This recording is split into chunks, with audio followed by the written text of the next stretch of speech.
Bem, meus irmãos, quero convidar você para uma reflexão, para a gente poder meditar na palavra do Senhor, e a gente vai estar dando uma continuidade a uma conversa que eu comecei algumas semanas atrás, e que hoje a gente vai falar um pouquinho sobre desista de pensamentos errados. E interessante que sempre quando eu vou pregar em algum lugar desconhecido, eu peço a Deus para mostrar que eu estou no caminho certo, que eu tenho que pregar esse sermão mesmo, esse tema mesmo. Me mostra, Pai, de alguma maneira. E o interessante é que hoje aqui, Papai do Céu mostrou para nós. Quando o irmão Amarildo disse aqui que a gente tem que prevalecer com a mente agora em pensamentos corretos. Porque quando a gente começa a pensar errado, vai vir dor de cabeça aí na frente. Então nós vamos conversar um pouquinho sobre isso. Funcionou não, Fernando? Ou é você que está fazendo aí? Que aqui a luzinha não acendeu, não. Tá bom, Fernandão vai mexer para nós lá. Vamos ler juntos o texto bíblico? Acima de tudo, guarde o seu coração, pois deles procede a sua vida. Isso. Sobre tudo que você tem que guardar, guarda o seu coração, pois toda a sua vida, todas as suas saídas, todos os seus afazeres, vai depender desta verdade para a sua vida. Você já parou para pensar quantas vezes você já se pegou pensando errado? Já parou para raciocinar isso? Que tem momentos que você está achando que está certo, está no caminho certo, está fazendo a coisa certa, mas seu pensamento lá na frente é desmascarado e você entende. Pensei tudo errado. Não era isso que eu tinha que ter pensado, não era isso que eu estava raciocinando de maneira correta. Crenças enganosas, crenças que limitam severamente nossa capacidade de desfrutar a vida e seguir em direção ao futuro que Deus planejou. E no pior das hipóteses, pensamentos errados, eles destroem vidas e até civilizações inteiras, se eles não forem esclarecidos e se tudo não for deixado bem claro, de maneira séria e de maneira real. Pensamento errado, irmãos, é quando a gente começa a entender que não é bem por aí. Quando a gente crê que algo é verdadeiro, mas na verdade é falso. Mark Twain disse uma vez a seguinte frase: não é que você não sabe que o prejudica, é que você pensa que sabe, mas na verdade não sabe. E assim a gente vai vivendo, achando que está certo, crendo que esse pensamento que eu tenho é um pensamento correto. Pensamentos errados, eles são uma ameaça à saúde emocional e espiritual. Eles podem fazer o que na nossa vida? Segue fazendo um favor, Denis, apertando o botãozinho aí. Primeiro, paralisar você na desesperança. Você começa a pensar, poxa, não vai dar certo. Esse negócio não vai dar certo. Aí começa a desesperança, começa a ter problemas e mais problemas. Encher você de falsa culpa. Eu acho que esse negócio não deu certo, a culpa foi minha. Eu que fiz errado, eu não deveria ter feito assim. Aí você começa a colocar isso na sua cabeça. Pode seguir. Impedir você de viver alegremente. É um momento tão gostoso, um momento de tanta paz, um momento tão tranquilo, e você está com a cabeça em outro problema, achando que você pode ser ocupado. Você começa a misturar as ideias e perdeu a oportunidade de experimentar uma alegria que Deus te deu, uma felicidade naquele momento. Obscurecer suas esperanças para o futuro. Você começa a pensar, não, eu não dou conta, eu não sou capaz, eu não consigo. E você começa a achar que não tem jeito para você. Diminuir a sua capacidade de desenvolver relacionamentos genuínos. Ah, mas será que eu sou capaz de ser sincero, de ser verdadeiro, de ser confiável? Será que eu consigo isso para a minha vida? Prender você em sofrimentos desnecessários. Tem lutas e tem situações que já foram vencidas, que estão lá atrás, mas você insiste ainda na sua mente em manter isso como algo que está ali. Não está mais ali, já foi. Você que está tentando manter isso aí no seu cativeiro da alma. E por último, ali agora, limitar o seu potencial dado por Deus em Cristo Jesus. Uma tendência nossa é esquecer que somos filhos de Deus. Quando você aceita Cristo como Senhor e Salvador da sua vida, Ele muda a sua posição. Você sai de criatura para filho. Veio para os seus não o receberam. Mas quem recebeu, deu-lhes o direito de ser chamados filhos de Deus. A partir então, você passa a fazer parte de uma família. Passa a fazer parte de uma relação profunda. Mas às vezes essa mentalidade vai corroendo e os pensamentos errados vai corroendo o resultado. Você se limita e não percebe o potencial que você tem como um filho de Deus amado em Cristo Jesus. Muitos cristãos lutam com essa questão, especialmente em nosso mundo altamente tecnológico. No entanto, tomar o controle de nossos pensamentos é essencial. Por isso que lá no livro de Provérbios, o versículo que eu escolhi, fala isso. Sobre tudo que você tem que guardar, sobre tudo que você tem que pensar. E o interessante é esse início do verso que fala sobre tudo, em algumas versões. Em outras versões diz, como a NVI, acima de tudo, guarde o seu coração. Coração, obrigado, Fernando. Coração não é só isso aqui que bate no peito. A ideia aqui é de pensamentos. A ideia aqui é de mente. Sobre tudo que você tem que guardar, guarda o teu coração. Aqui o sábio não está falando, vá ao cardiologista, faça um check-up, ecocardiograma, não está falando disso. Ele está falando de você guardar aquilo que você pensa, o que passa na sua mente. A mensagem já vem assim traduzido. Guarde os seus pensamentos.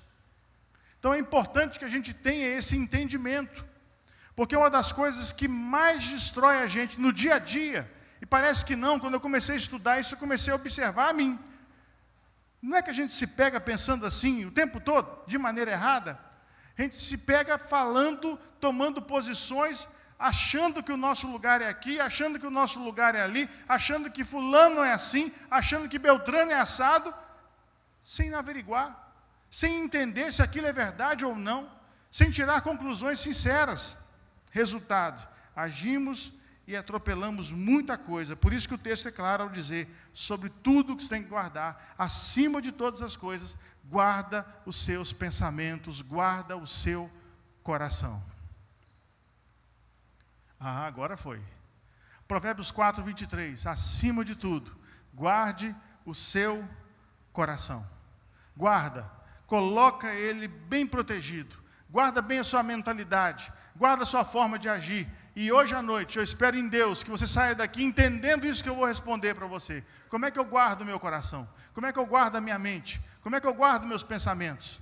Que hoje à noite a gente saia daqui entendendo essa verdade espiritual do nosso Senhor e Salvador Jesus Cristo. 3 tipos de pensamentos, segundo Michael Iappico.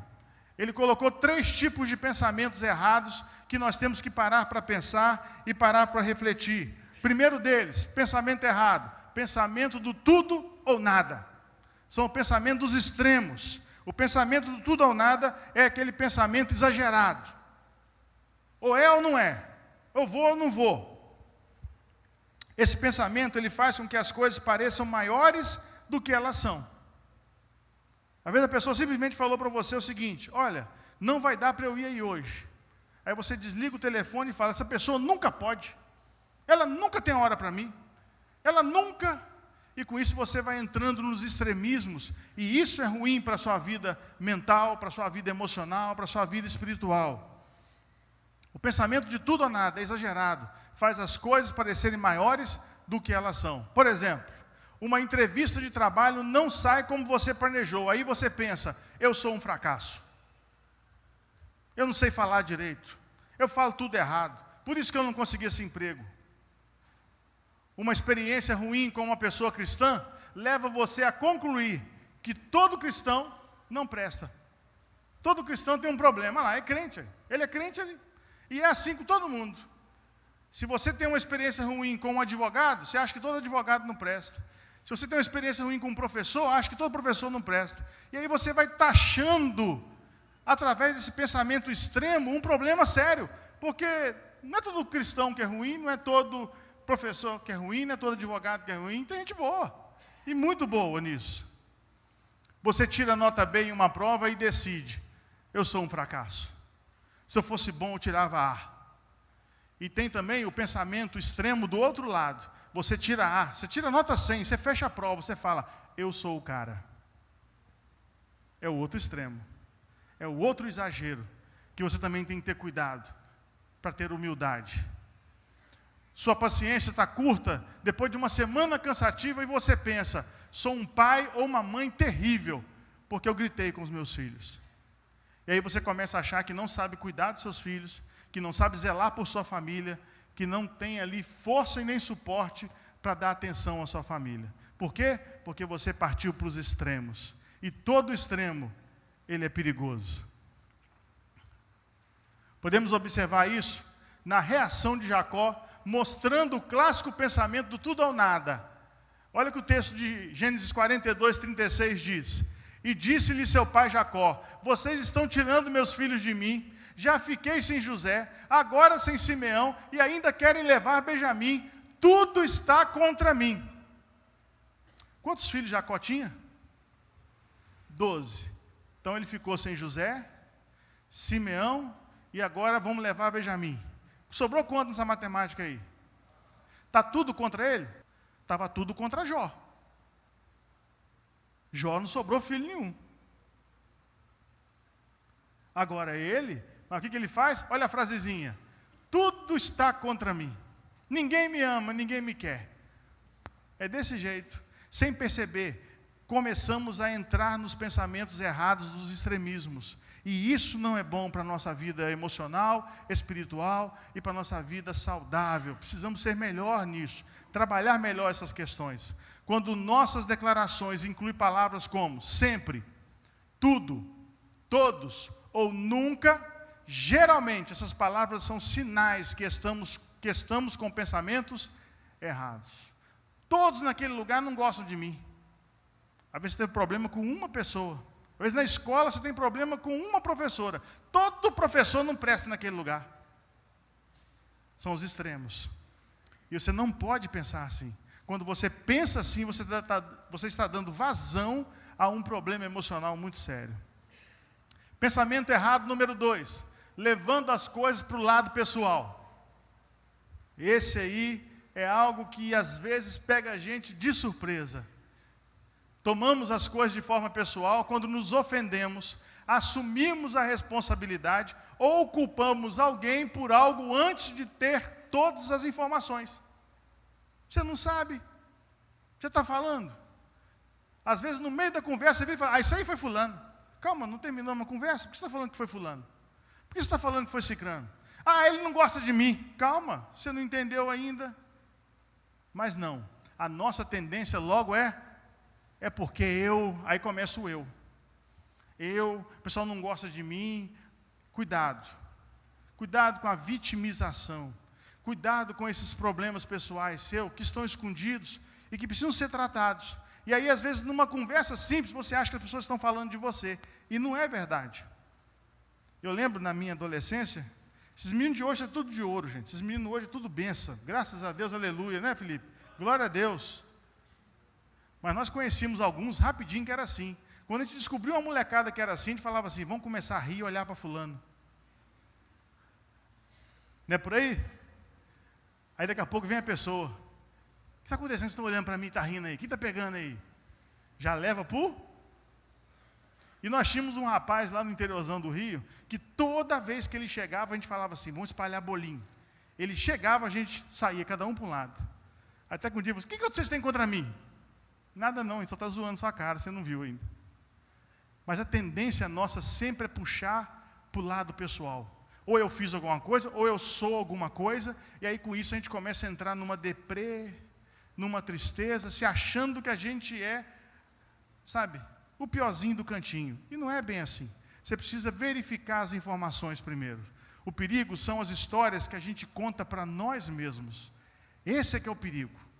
São verdades, entre aspas, que você começa a repetir no seu cérebro e na sua mente, dizendo com relação a você. Meu amigo ainda não chegou para o almoço, ele não se importa comigo e nem me respeita. Você não sabe se deu um problema no carro, você não sabe se o patrão dele segurou lá mais uns 10 minutos depois, na hora do almoço, você não sabe se ele teve que socorrer alguém com alguma emergência. Por que você está falando que o seu amigo não gosta de você e nem te respeita? Isso é o porquê? Porque você já está viciado no pensamento do é comigo, eu sou o problema. Não fui chamado para estar na liderança. O pastor deve achar que eu não tenho os dons necessários. Ele não gosta de mim. Já levou para o pessoal. Já conversou com o pastor? Já conversou com a liderança? Já procurou entender o assunto? Não conseguiu o emprego que tanto queria. Deve ser porque eu sou muito ruim nas entrevistas. Ou você não tem um perfil para o cargo. Já parou para pensar nisso? Já parou para pensar que Deus pode estar te livrando de um emprego que não é o que você quer? Na verdade, você está querendo só o dinheiro e você pode se machucar lá na frente? Importante é que você entenda o seguinte: quando chegamos a uma interpretação negativa, porque não temos todas as informações, trazemos sobre nós muita aflição desnecessária. Ficamos aflitos, ansiosos, preocupados desnecessariamente. Isso faz muito mal aos nossos relacionamentos, tornando-nos vítimas ou irresponsavelmente culpando outras pessoas. Há um mandamento na Bíblia que fala o seguinte: o mandamento diz: não dirás falso testemunha contra o teu próximo. Êxodo 20:16. Quando tiramos conclusões precipitadas sobre outras pessoas, nós quebramos este mandamento. Espera. Hoje tem um WhatsApp, rapidinho você fica descobrindo por que fulano não chegou ainda, o que está acontecendo. Mas a gente tem a pressa, é porque não controla o pensamento e é porque já está viciado em sempre levar as coisas para o pessoal e não aprendeu a separar as coisas. Tem que aprender a separar as coisas. Pensamento errado número 3. Pensando que as coisas nunca vão mudar. Essa linha de pensamento tem a ver com o futuro. Se você acredita que as coisas nunca vão mudar, permanecerá profundamente arraigado aonde? Lá atrás. Há uma frase que eu gosto de repetir constantemente: o grande inimigo do progresso é o sucesso de ontem. Ah, mas antigamente, mas eu fiz isso, mas aconteceu isso comigo lá atrás, mas isso, aí você fica só para trás. E esquece de entender que as coisas vão mudar para frente. E aí um pensamento que vem à sua mente é: as coisas nunca vão mudar. Mas quando você assume, os outros também, que uma situação pode mudar, você tem energia necessária para aplicar nas mudanças, para você conseguir desenvolver o para frente, a olhar para frente. Muita gente estagnou, muita gente hoje encostou num sofá e falou: não tem mais jeito. O McDonald's começou com um senhor de 60 anos de idade, quando ele comprou a primeira loja. Nós às vezes temos a tendência de achar que não tem mais jeito, já foi. Não, as coisas podem mudar, as coisas podem melhorar para nós, se trabalharmos, se formos firmes. Quando nos envolvemos com o pensamento errado de que nada nunca vai mudar, pensamos coisas do seguinte tipo: nunca terei um bom relacionamento. Não, nunca vou ter não, porque não tem jeito para mim. Eu sou complicado e as coisas comigo nunca dão certo. Entenda uma coisa, muita gente usa isso para a lei de Murphy. A lei de Murphy não fala que quando as coisas vão dar erradas, elas vão dar errado. Não, a lei de Murphy ensina o seguinte: que quando as coisas vão dar, elas darão. Sejam errado ou seja certo. O que eu tenho que fazer é o quê? Fazer bem o processo, para dar certo lá na frente. Nunca terei um bom relacionamento. Por quê? Você pode aprender a se relacionar. Você pode aprender a lidar com várias situações na sua vida. Nossa família será sempre um fracasso. Frases como essa ecoam dentro da casa, por quê? Não. Sempre pensamos assim e nunca conseguimos resolver, nunca mudou nada na nossa vida. Sabe uma coisa? Nada vai mudar. Enquanto continuar solteiro, nunca serei feliz. Por quê? Por que você não vai ser feliz? Só existe um tipo de felicidade? Você pode pensar nisso também. Nunca encontraremos alguém que ensine tão bem como o professor Lucas. O professor Lucas está lá no canto, lá. Ó. Bom professor. A gente nunca vai encontrar alguém como ele. Não, como ele você não vai encontrar mesmo não. Você pode encontrar pior ou melhor. Eu ia colocar Israel, né? Mas eu falei, não, eu vou colocar o Lucas. Nunca serei feliz nessa família. Tem homens que se escondem dentro de casa e falam isso no íntimo do seu coração. Se eu soubesse, não tinha casado. Essa casa nunca vai mudar. Tem que pensar nisso, meu amigo. Tem que pensar nisso também, minha irmã. Seu casamento depende dessa força aí, ó. Eu creio que as coisas podem melhorar. Nossos filhos sempre serão difíceis. Ô meninada complicada. E nisso a gente vai repetindo, vai acreditando nessas verdades, vai confiando que isso é verdade. E não toma uma posição de que as coisas podem mudar. Se eu começar a mudar, a partir de mim muita coisa boa pode acontecer. Nunca terei amigos. As pessoas tímidas sofrem um pouco com o silêncio da alma delas, de não se socializarem, talvez de se acharem estranhos naquele local, com aquelas pessoas, e aí elas acabam voltando para casa dizendo, eu nunca vou ter amigos de verdade. Meu cônjuge nunca vai mudar. Minha esposa, vai ser difícil. Irmãos, presta bem atenção. O rei Saul estava no palácio ouvindo um cara gigante gritar, lá no alto do morro. E ele pensou, e ele chegou à seguinte conclusão, não vai ter jeito não. Nós não vamos vencer esse cara não, ele é muito grande. Deus mostrou para ele que as coisas iam mudar, através de um homem pequenininho, pastor de ovelhas, cabra criado na roça, lá no mato, lá perto de Mendes Pimentel.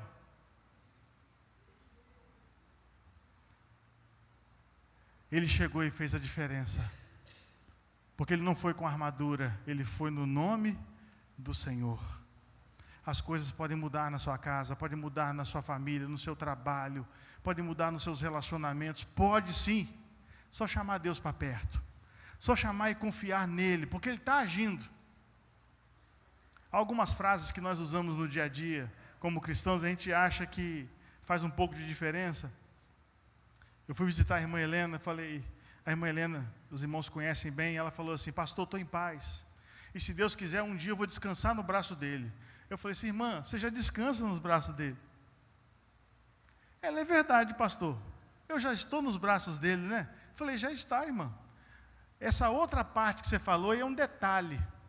Mas nós já estamos nos braços do Pai. A gente esquece disso na correria. E aí a nossa mente fica assim, não vai melhorar. Não vai dar certo. Nós já somos dele, vivemos nele, nele nos movemos, nele vivemos, dele somos. Atenção, o passado não precisa predizer o futuro. As coisas podem mudar para melhor. O futuro não precisa trazer a mesma coisa. Nós podemos mudar.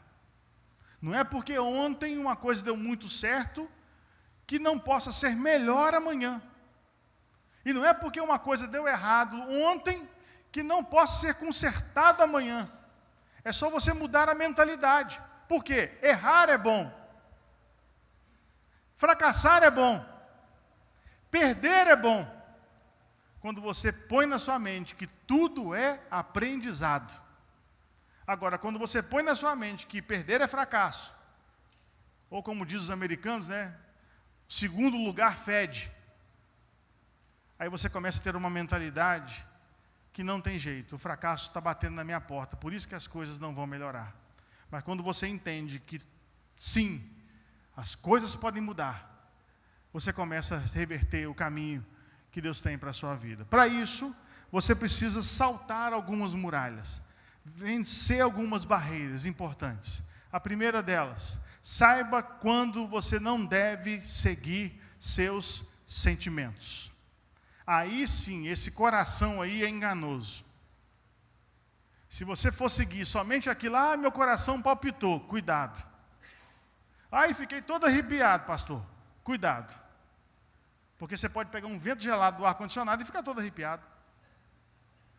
Então pode te enganar. Sentimentos precisam ser dominados. A gente precisa entender bem esse processo.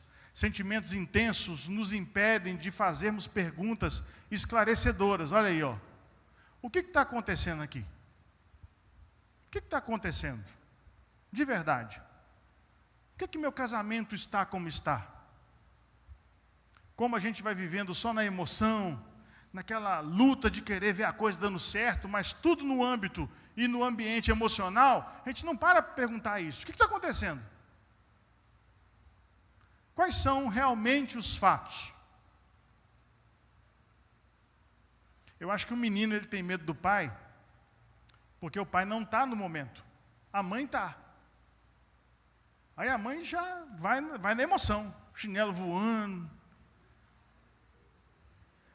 Vou chamar seu pai. Aí o pai chega com a razão. O que está acontecendo aqui? Aí o menino fala, e se ele souber, eu vou apanhar dobrado. Mas quando a gente sabe realmente os fatos, a gente reage de uma maneira muito sábia. Eu lembro de uma ovelha lá de Coqueiral que ele falava comigo, pastor, a varinha de bater nos meus filhos ficava lá no fundo do quintal, para eu tirar a emoção, ir andando até lá, pegar a varinha, voltar andando com calma e falar assim, bem, eu vou bater racionalmente e vou dar uma lambadinha de leve.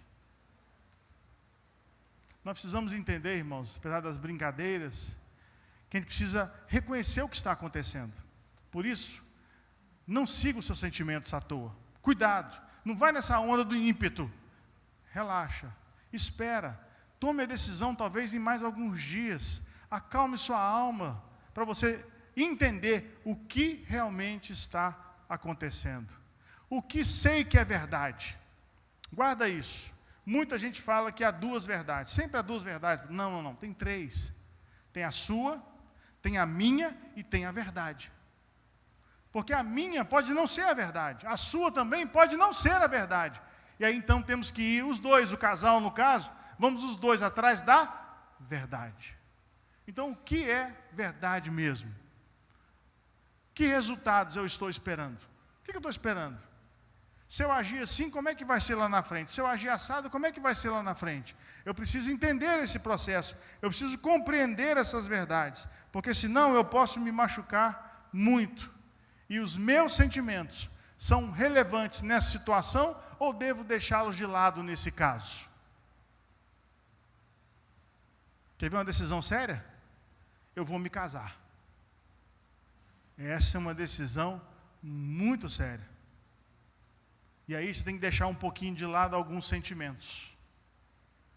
Não é só por causa das contas que vão vir com aluguel de roupa, salão de festa, não é só isso não. É um para sempre que vem aí. Ninguém casa para separar. Casa para viver muito tempo até que a morte os separe. Tem que entender o que está pensando, antes de tomar uma decisão dessa. Segundo, pare de imaginar o que as pessoas estão pensando. Quer ter pensamentos bons? Pare de querer imaginar o que os outros estão pensando. Graças a Deus, só Ele tem poder para saber o que os outros estão pensando. Você nunca terá. Graças a Deus por isso. Amém? Que bom, que eu não sei o que você está pensando agora. Senão, dependendo por alguns, eu já teria que entregar o microfone e ir embora para casa. Dependendo de outros, ai meu Deus do céu, eu estou falando português errado. Dependendo de outros, continua pastor, está muito bom. A gente não sabe. É só Deus que sabe o que se passa na mente de outras pessoas. Ficar tentando imaginar ou adivinhar o que passa na mente e quais são as reais intenções dos outros pode nos levar a uma ansiedade doentia, pois nunca conseguiremos saber o que os outros pensam, a não ser que perguntamos. Já parou para pensar nisso? Já parou para chegar até naquela pessoa e falar assim, aqui, me ajuda a entender o que está acontecendo? O que você está pensando? Já parou para fazer isso? Muita gente sofre porque fica querendo imaginar o que os outros pensam dele. E isso não é bom. Terceiro, faça algo diferente. A definição de insanidade, segundo Albert Einstein, é fazer sempre a mesma coisa, vez por outra, e esperar um resultado diferente. Isso é uma definição para insanidade. Tem muita gente que acha que é esperto, mas só faz as mesmas coisas sempre. Não muda o seu jeito de agir, não muda a sua forma de falar, não muda a sua forma de reagir às pessoas. Resultado, quer resultado diferente. Não vai conseguir nunca. Você quer ser uma pessoa com uma mentalidade saudável, quer ter uma mente forte, quer ser um vencedor com a sua mente sadia? Comece a fazer coisas diferentes. Comece a pensar coisas diferentes. Nós estávamos aqui no início do culto ouvindo um quarteto de cordas, e eu lembrei de uma reportagem que eu assisti, falando que quando você ouve 5 minutos seguidos de música clássica, a parte de inteligência mais forte do seu cérebro é ativada. E há algumas pessoas, algumas escolas, principalmente na Europa, que os alunos, antes de começarem a estudar, eles ouvem música clássica, para ativar. Eu estou falando isso. Nosso cérebro, irmãos, ele é um conjunto, um emaranhado de informações. A neurociência está indo a fundo de tantas coisas. Quantas coisas nós podemos saber através do nosso cérebro? Quantas informações estão retidas aqui? Mas nós queremos manter a mesma coisa, o mesmo padrão, e não fazemos nada diferente para mudar a nossa história, para reescrevermos a nossa história. Então, presta bem atenção com isso. O futuro não precisa ser uma repetição do passado. Hoje pela manhã aqui, quem não veio perdeu. Que palestra boa sobre tecnologia e escola bíblica dominical. Que lições interessantes nós aprendemos sobre tecnologia. Entendendo que tecnologia não é somente celular, computadores, tablets, não é só isso não. Tecnologia tem a ver com o fazer. Sempre se teve uma tecnologia, mas agora mais do que nunca nós estamos avançados. E está correndo. Já tem nas lojas do Brasil celular que dobra. Ele dobra, a tela dobra. Então a coisa está correndo. Mas às vezes nós agimos em casa, nos nossos relacionamentos, querendo repetir o passado. Não vai conseguir. Faça algo diferente. Faça algo que é verdadeiramente importante. Quando você se encontrar diante de uma muralha e tiver que transpô-la, faça essas 2 perguntas. Primeiro, estou disposto a parar de fazer algo que já estou acostumado, mas que não está dando certo, e tentar algo desconhecido, mas que pode ter mais chances de sucesso? Eu estou disposto a isso? Pastor, eu já estou velho, eu já estou quase na 2ª aposentadoria já, porque você também se encaixa aqui. Você é uma pessoa que pode sim inovar, você pode melhorar, e começa tendo uma mente que está entendendo que as coisas podem ser melhor, e parar com pensamentos errados, mas tem que estar disposto para isso. Segunda pergunta, do que vou me arrepender daqui a 20 anos, daqui a 10 anos, se não me levantar e fizer alguma coisa para mudar essa situação? Do que eu vou me arrepender? Se eu tivesse feito isso, se eu tivesse feito aquilo, Então, a partir de hoje, esse se eu tivesse feito, tem que dar um ponto final na sua história. E você tem que começar a pensar, o que eu vou fazer a partir de hoje, para daqui a 20 anos, daqui a 10, eu não me arrepender. E olhar para trás e falar, eu não somente deixei uma herança, que é coisa para os outros, eu também deixei um legado, coisas nos outros. Eu preciso entender isso e viver assim. Então, concluindo, acima de tudo, guarde o seu coração, pois dele depende toda a sua vida. Mudar os pensamentos vai ajudar você em toda a sua vida. Por isso que o apóstolo Paulo escreveu a igreja em Roma. Portanto, irmãos, rogo pelas misericórdias de Deus, que se ofereçam em sacrifício vivo, santo e agradável a Deus. Esse é o culto racional de vocês. E não se amoldem ao padrão deste mundo, mas transformem-se. Achei interessante. Parte da gente. Esse transformem-se parte de nós. Você consegue entender isso aí no tempo verbal? Deus está disposto a nos moldar e a nos mudar em tudo. Mas eu também tenho que estar disposto a essa transformação. Que transformação, pastor? Pela renovação da sua mente. O campo de batalha espiritual daquele que quer servir ao Senhor é a mente. Os sofismas, que são as fortalezas espirituais lançadas pelo inimigo de nossas almas, é na nossa mente que ele vai trabalhar. É na nossa cabeça. Desde o começo foi assim: Eva, vem cá. Aquela fruta ali, vocês não podem não, né? Deus falou que não.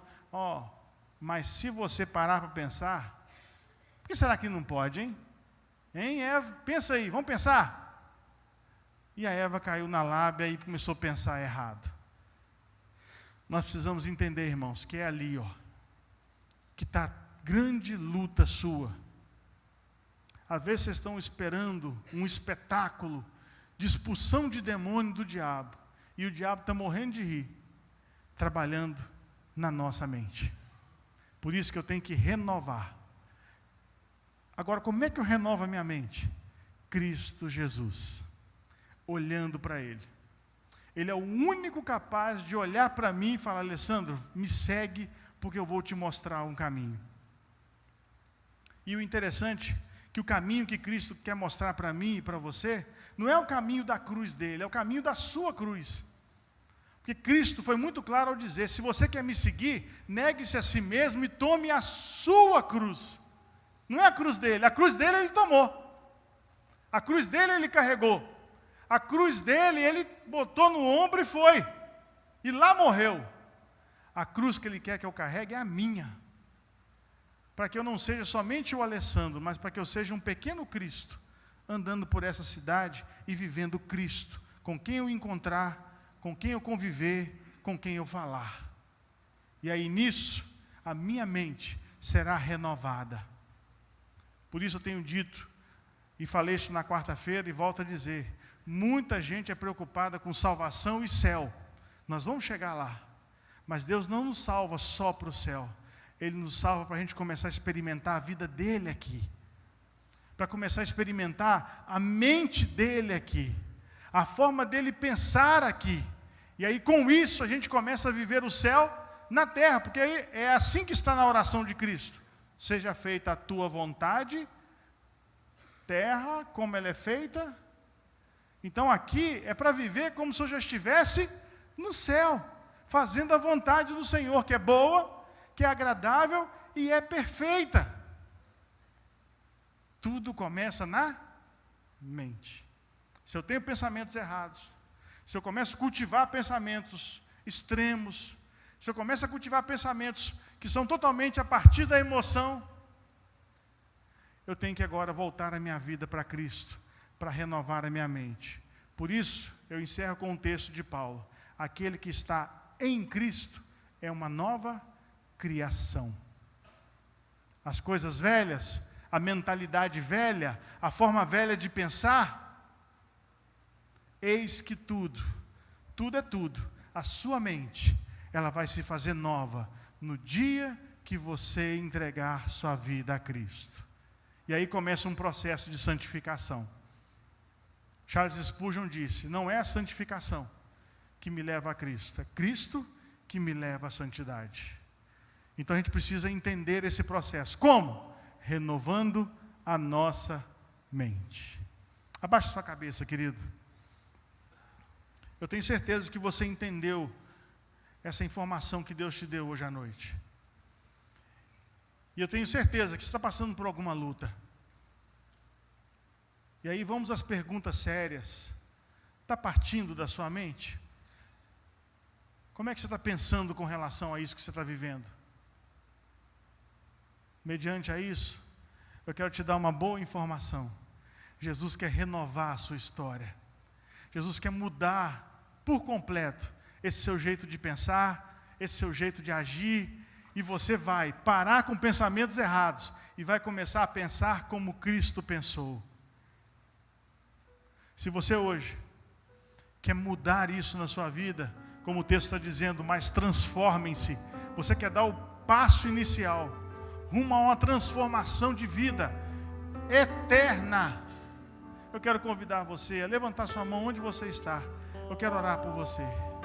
Eu quero orar por sua vida, querido. Alguém nessa noite? Deus te abençoe, querido. Alguém que quer ter a mente renovada, transformada em Cristo Jesus? Deus te abençoe, minha irmã. Deus te abençoe. Deus abençoe, queridos. Deus te abençoe, meu jovem.